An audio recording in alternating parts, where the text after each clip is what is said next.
Jangan lupa subscribe YouTube channel Metro TV News dan jangan lupa nyalakan notifikasinya. Pemirsa, calon Panglima TNI Jenderal Andika Perkasa akan memprioritaskan pelaksanaan tugas TNI sesuai peraturan perundang-undangan. Apa sebetulnya latar belakang pernyataan Jenderal Andika tersebut? Saya akan membahasnya bersama dengan anggota Komisi 1 DPR RI, TB Hasanuddin, dan Direktur Eksekutif Indikator Politik Indonesia, Burhanuddin Muhtadi. Selamat malam, Pak TB, Mas Burhan. Selamat malam, Zilvia. Oke, Pak TB, apa sebetulnya kegelisahan dari Jenderal Andika sehingga prioritas pertamanya sebagai Panglima nanti adalah melaksanakan tugas TNI sesuai peraturan perundang-undangan? Ini mungkin terdengar normatif, tapi sepertinya dalam maknanya, Pak. Ya, jadi saya ingin menjelaskan dulu ya. Yang pertama, visi beliau itu adalah TNI adalah kita. Artinya, beliau ingin mengembalikan bahwa Tentara Nasional Indonesia itu adalah tentara milik rakyat, dari rakyat dan untuk rakyat. Itu yang pertama. Kemudian ada 8 poin misi, ya, yang salah satu di antaranya itu adalah tentang penguatan pelaksanaan tugas TNI berdasarkan aturan perundang-undangan. Ini cukup menarik, ya. Karena apa? Yang pertama itu rencananya ada pemutakhiran aturan.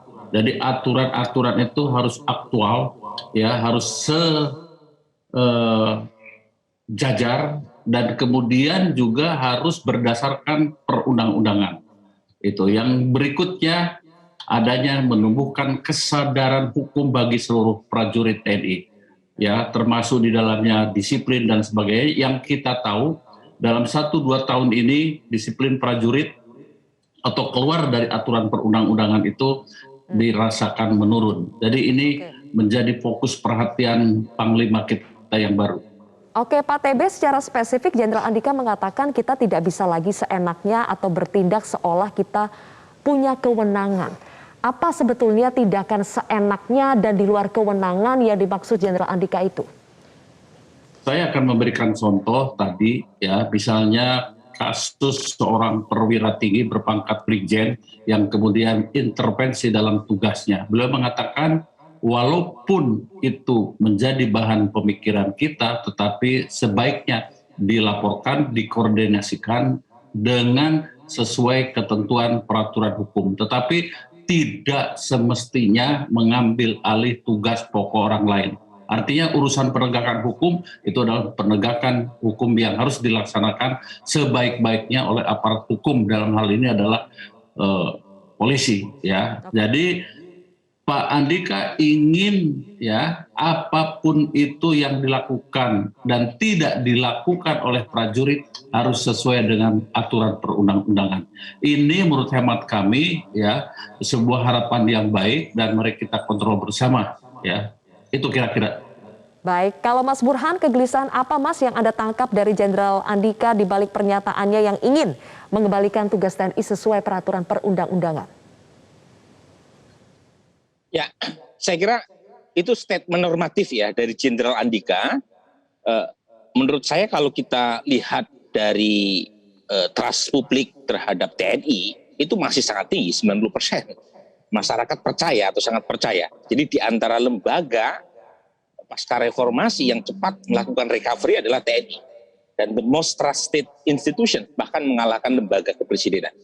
Jadi dari sisi itu sebenarnya saya kebetulan sedang menulis paper mengapa TNI kita relatif sangat dipercaya. Salah satu jawabannya adalah karena TNI profesional. Jadi pada titik itu sebenarnya saya tidak menangkap ada sesuatu yang serius. Peran atau tugas Jenderal Andika sebagai Panglima TNI selama 13 bulan ke depan adalah tetap memastikan TNI menjadi kekuatan utama milik rakyat, menjadi supremasi sipil atas militer tetap berjalan, dan tetap menjadi lembaga yang dipercaya oleh publik. Selebihnya kalau misalnya Jenderal Andika mampu mempertahankan itu semua, saya kira mudah buat Jenderal Andika ya untuk menarik perhatian publik, minimal menempatkan dirinya sebagai salah satu figur yang layak untuk dipertimbangkan di 2024 nanti.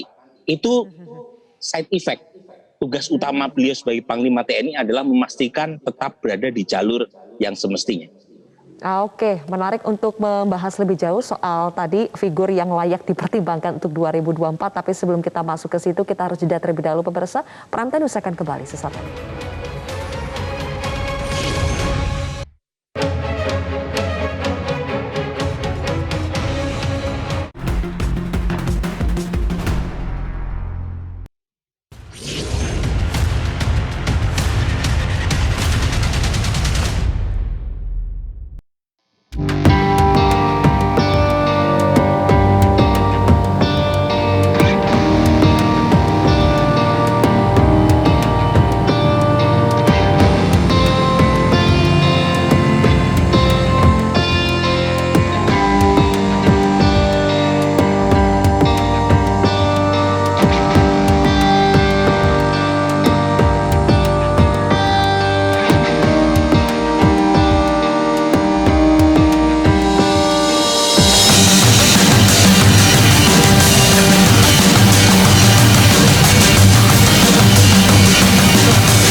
Baik pemirsa, saya kembali bersama dengan anggota Komisi 1 DPR RI, ada TB Hasanuddin dan juga Direktur Eksekutif Indikator Politik Indonesia, Burhanuddin Muhtadi.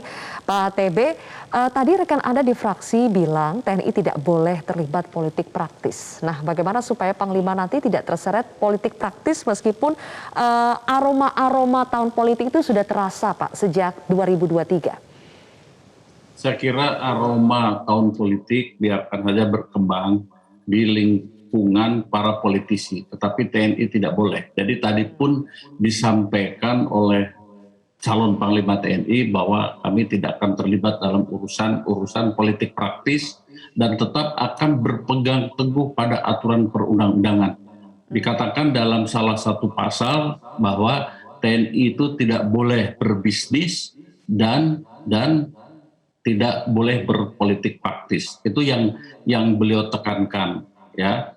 Termasuk di dalamnya partisan, ya, partisan, kemudian di dalam pengamanan yang membantu polisi. Saya kira beliau sudah berjanji dengan sesungguh-sesungguhnya ya kepada kita semua pada saat fit and proper test itu. Dan tentu seperti apa pelaksanaannya, ya hari per hari kami akan lihat, akan koreksi, akan awasi ya di dalam kinerja beliau ke depan, begitu.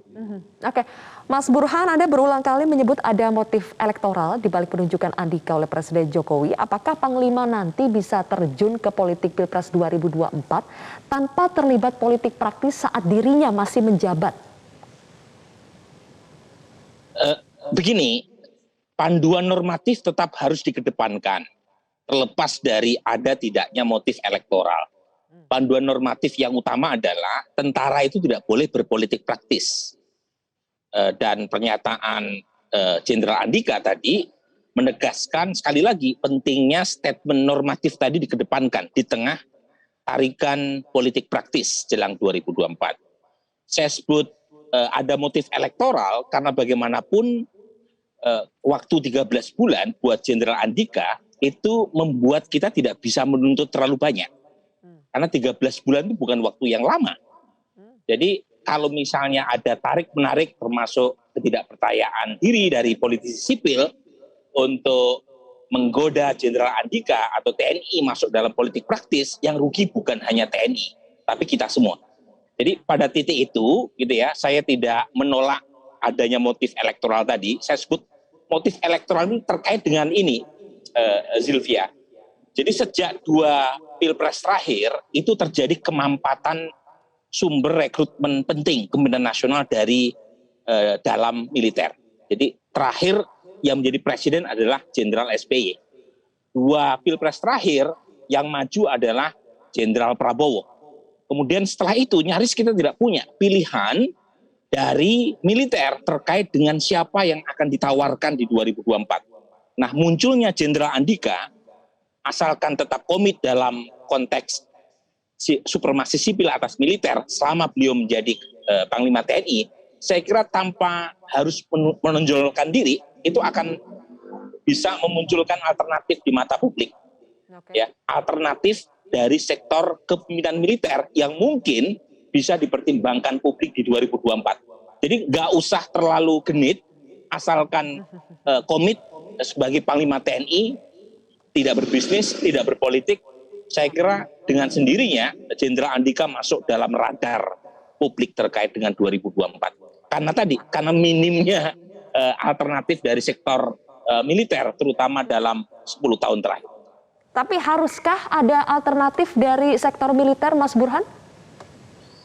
Kalau ditanya ke publik, 46% masyarakat menginginkan presiden berlatar belakang militer. Jadi dari sisi itu sebenarnya ada aspirasi dari sisi demand side, bahwa militer itu punya sejarah yang sangat manis ya dalam republik ini, tetapi histori atau sejarah manis itu kalau tidak ketemu dengan supply side-nya kan nggak muncul figur yang kemudian sesuai dengan preferensi publik tadi. Ini kan masalah ada di supply side. Jadi supply side dari sisi militer yang dikenal publik, yang disukai publik, itu selama 10 tahun terakhir kan nyaris mampat. Nah ini yang menurut saya bisa diisi ya, tanpa harus menonjol-nonjolkan diri, tanpa harus genit.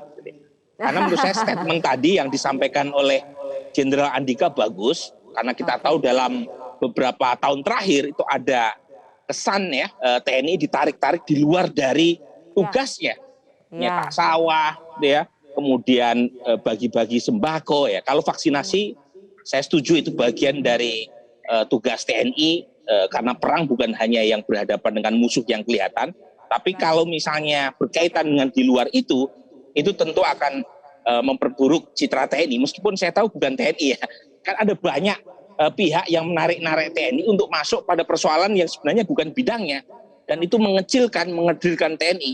Dan sebaiknya Panglima TNI komit di sini.